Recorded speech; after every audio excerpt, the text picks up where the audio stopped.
Caorle, nella notte tra sabato 21 e domenica 22 giugno, le spiagge di Levante e Ponente sono state teatro di atti vandalici. Quando siamo arrivati in spiaggia a inizio servizio alle 6:30 abbiamo trovato una situazione incresciosa. La parte destra del comparto verso la zona della Madonnina era praticamente tutta sottosopra, con lettini divelti, ombrelloni buttati a caso, un macello, piatti tolti, veramente un casino, tanto da dover, considera che noi qua su questo comparto qua, che ci sono circa 500 ombrelloni, siamo in 3, tanto da dover chiamare i ragazzi che sono sugli altri comparti a venire a darci una mano per ripristinare il prima possibile, per dar servizio alle 8.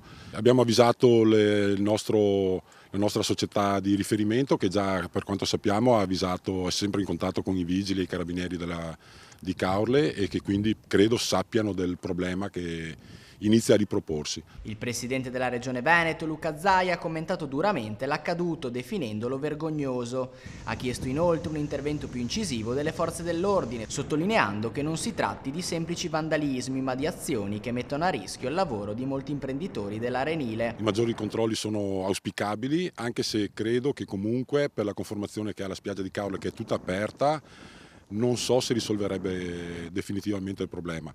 Forse, questa però è solo una mia idea, andrebbe proprio chiusa alla sera.